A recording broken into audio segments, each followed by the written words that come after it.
வணக்கம் நண்பர்களே. அதிமுக காரங்க பலரும் திட்டுறாங்க. ஆனா இதை ரொம்ப நாள் பொறுத்துக்க முடியாது அப்படின்னு அண்ணாமலை எச்சரிச்சிருக்காரு. என்ன காரணம் தெரியுமா? பசும்பொன் முத்துராமலிங்க தேவருடைய குரு பூஜையில என்னாச்சு? ஓபிஎஸோட செங்கோட்டையன் ஒரே கார்ல போனாரு. அதுக்கப்புறம் டிடிவியோட இவங்க 3 பேரும் சேர்ந்து பிரஸ்ஸ பார்த்தாங்க, சசிகலாவை பார்த்தாங்க. இதுக்கு பின்னால செங்கோட்டையனுடைய நடவடிக்கைக்கு பின்னால அண்ணாமலை இருக்காருங்கிற மாதிரி நிறைய அதிமுக காரங்க பேச ஆரம்பிச்சுட்டாங்க. நிறைய ஊடகங்கள் அந்த மாதிரி செய்திகள் கசிய ஆரம்பிச்சிருக்கு. இது எப்படிங்க அப்படின்னு அண்ணாமலை கிட்ட கேட்ட போதுதான், இதை நான் ரொம்ப நாள் பொறுத்துக்க மாட்டேன். எல்லாத்துக்கும் ஒரு எல்லை இருக்கு, ஒரு லட்சுமண் ரேகா இருக்கு. பொறுமை இருக்கிறதுக்கு காரணமே அமித்ஷா கிட்ட கொடுத்த வாக்குறுதி தான். அந்த பேச்சுக்காக தான் பொறுமையா இருக்கிறதாவும், இந்த பொறுமையை ரொம்ப நாள் காக்க முடியாது அப்படின்னும், எல்லை மீறினா இதுக்கு மேல ஏதாவது அதிகம் பேசினாங்க அப்படின்னா எல்லாத்தையும் உடைக்க வேண்டியது இருக்கும் அப்படின்னு அண்ணாமலை சொல்லிட்டாருங்க. இதுக்கு பின்னாடி என்னங்க அப்படி ஒரு அரசியல்? நல்லா கவனிக்கணும். செங்கோட்டையன் ஏற்கனவே எடப்பாடி பழனிசாமிக்கு எதிராக ஒரு போர்க்கொடி தூக்கினாரு. தூக்கிட்டு என்ன பண்ணாரு? எல்லாரும் ஒன்றாய் இணைய வேண்டும் அப்படின்னு சொன்னாரு. பிரிந்தவர்கள் எல்லாம் ஒன்றாக இணைய வேண்டும்.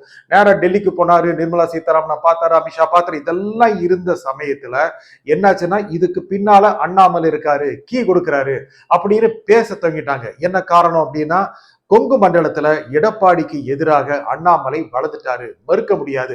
வளர ஆரம்பிச்சிருக்கிறாருன்னு சொல்ல முடியாது. ஒரு யங் பொலிட்டிஷியனா, ஒரு இளம் அரசியல்வாதியா இருக்கிறதுனால அந்த மண்டலத்துல கிட்டத்தட்ட எடப்பாடிக்கு சமமான முறையில அண்ணாமலை இருக்காரு. தமிழகம் முழுக்க எடப்பாடி நல்லா அறிமுகமானவர். அதே மாதிரி அண்ணாமலையும் தமிழகம் முழுக்க நல்லா அறிமுகமானவர் தான். அவர் பாஜக மாநில தலைவரா நியமிக்கப்பட்ட போது யாரோ மாதிரி தான் வந்தாரு. அவருடைய பேச்சு வன்மையால், வன்மையால், அவருடைய செயலாற்றும் திறமையால் நல்ல அளவுக்கான பேர் பெற்று. ஆனா அதிமுக மறுபடியும் பாஜகவோட கூட்டணி அமைக்கணும்னா அண்ணாமலை நீக்கணும் அப்படின்னு எடப்பாடி போட்ட கண்டிஷனாலதான் நீக்கிறாங்க. அந்த வகையில பார்க்கும்போது எடப்பாடி தான் முதலமைச்சர் வேட்பாளர் அப்படின்னு அண்ணாமலை சொல்லிட்டு இருந்தாலும் அவரை யாருமே நம்பல. ஏன்னா எடப்பாடி ஏன் அண்ணாமலை வளர்த்து விட வேண்டும்? ஆமாங்க, எதுக்குங்க வளர்த்து விடணும் அப்படிங்கிற ஒரு கேள்வி இருக்கு இல்லையா? அவருக்கு மனசில் இருக்கு, நிறைய அதிமுக காரங்க மனசில் இருக்கு. ஆகையால அண்ணாமலையை யாருமே நம்ப முடியல. அதிமுக காரங்க நிறைய பேர் நம்பல.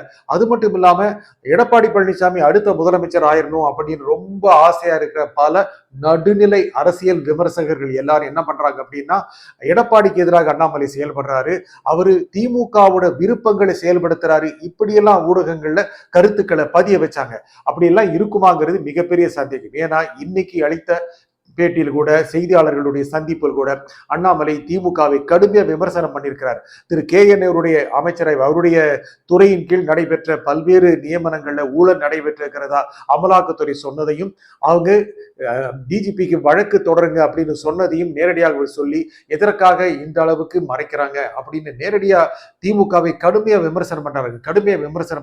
அவர் விமர்சனம் பண்ணிதான் ஆகணும். அப்படி திமுகவை விமர்சனம் பண்ணிதானே ஒரு பிராண்ட் அவர் வளர்ந்திருக்கிறாரு. அதே சமயம் எடப்பாடியை ரொம்ப வளர்த்து விட அண்ணாமலை நினைக்கவில்லை, நிச்சயமா நினைக்கிறீங்க. ஏன்னா ஒருவேளை அதிமுக பாஜக அணி ஜெயிச்சு அப்படின்னா எடப்பாடி முதலமைச்சர் ஆன அப்புறம் அண்ணாமலை அந்த இடத்துல எப்போ வளர்ந்து வேலை வர்றது? எடப்பாடி அங்க வீக் ஆனாதான் அண்ணாமலை வளர முடியும். இது அவருக்கு நல்லாவே தெரியும். இதுக்காக தான் அவர் தனி கட்சி ஆரம்பிக்கிறாரோ அப்படின்னு நிறைய பேர் காயம் பண்ண ஆரம்பிச்சிட்டாங்க. அவர்கிட்ட கேட்ட கேள்வியில தனி கட்சி ஆரம்பிக்கிறீங்களா அப்படின்னு சொன்னபோது முதல்ல எல்லாம் ஆரம்பிக்கும்போது சொல்றேங்கன்னா அப்படின்னு சொல்லுவாரு. இப்போ என்ன சொல்றாரு அப்படின்னா, ஒரு சாதாரண விவசாய குடும்பத்திலிருந்து வந்தவர், ஒரு அரசு அதிகாரியானவர், திரு மோடி திரு அமித்ஷாவுடைய நடவடிக்கை காரணமாக ஈர்க்கப்பட்டு அரசியலுக்கு வந்தாரு, பாஜக சேர்ந்தாரு. இப்படிப்பட்ட ஒரு சாதாரண மனிதர் ஒரு தனி அரசியல் கட்சி ஆரம்பிக்க முடியுமா அப்படின்னு அவர் சொன்னாலும் கூட அது ஆரம்பிச்சிருவாரோங்கிற விதமான ஒரு உடல் மொழிய, பாடி லாங்குவேஜ, ஒரு ஸ்மைல் அவர் காமிச்சாருங்கிறத எல்லாருமே நல்லாவே கவனிச்சுட்டாங்க. ஆனா உடனுக்குடன் நாளைக்கு ஆரம்பிச்சாருங்கிறது இல்ல. காலம் இருக்குன்னு அவர் 2 மாசம் சொல்லிட்டு இருக்கிறாரு. எதுக்கு காலம் இருக்குங்கிறது தெரியல. போக போக அதிமுக எதிர்ப்பை அப்படி பலப்படுத்துவாரோ? ஏன்னா இப்போவே அவர் சொன்னது எச்சரிச்சது அப்படிங்கிறது நேரடி எச்சரிக்கை இல்லைனாலும் கிட்டத்தட்ட சொல்லிட்டாரு, ஒரு எல்லை இருக்கு, இது எல்லை மீறினா எல்லாம் பேச வேண்டியது இருக்கும். ஒருவேளை பேசிட்டாருன்னு வைங்க, என்னாகும்? பாஜக மேலிடம் அண்ணாமலைக்கு எதிராக நடவடிக்கை எடுக்குமோ? ஐயா நீங்கள் கூட்டணிக்கு எதிராக பேசுறீங்க, நீங்க வெளியே போங்கன்னு சொல்லிடுவாங்களா? அந்த மாதிரி நிலைமை வருமா? ஏன்னா மிகவும் விருப்பப்பட்டுதான் அவர் பாஜக வந்தார். அண்ணாமலை மிகவும் விருப்பப்பட்டுதான் பாஜக மேலிடம் திரு மோடி திரு அமித்ஷா அவங்க திரு அண்ணாமலையை வச்சுக்கிட்டாங்க. அவங்க போக வைப்பாங்களா? அந்த மாதிரி ஒரு நிலைமை வந்துருமா? வந்தா யாருக்கு லாபம்? எடப்பாடி வளர வேண்டும் என்று பாஜக நினைக்கிறதா? பாஜக ஏன் நினைக்க வேண்டும்? அது முக்கியமான கேள்வி இருக்குல்ல. எடப்பாடி முதலமைச்சர் வேட்பாளராக அழகு பார்க்கவா பாஜக இருக்கிறது? இங்கு பாஜக வளர வேண்டும். பாஜக வளர என்ன செய்ய வேண்டும்? பாஜக மனநிலையில் இருக்கிறவர்கள், பாஜகவுடைய கருத்து ரீதியில் இருக்கிறவர்கள் வளர வேண்டும். அதற்கான சூழ்நிலை உருவாக வேண்டும். திமுக தோற்கடிக்கப்படணும்னு ரொம்ப ஸ்ட்ராங்கா பாஜக நினைக்கிறது. திரு அமித்ஷா நினைக்கிறாரு, மோடி நினைக்கிறாரு. அந்த மாதிரி இருக்கும்போது திமுகவை தோற்கடிக்கக்கூடிய சக்திகள் என்ன? எடப்பாடி பிளஸ் அதிமுகவா? அதுல கூட்டணி அமையுமாங்கிறது மிகப்பெரிய சந்தேகமா இருக்க. தேமுதிக பிரேமலதா ஏற்கனவே திமுக பேசிட்டு இருக்காங்க, சரி ஒரு 8 சீட்டு கிடைச்சா கூட போயிடலாங்க அப்படிங்கிற மாதிரி எண்ணத்தில் இருக்காங்க மாதிரி தான் செய்திகள் வருது. ஆகையில அதிமுக பாஜக அணி வெல்லுமாங்கிறது மிகப்பெரிய சந்தேகம். அப்படி இருக்கும்போது அண்ணாமலைக்கு அங்க என்ன ரோல் இருக்கு? ஏன் அவருக்கு எந்த பதவி கொடுக்கல?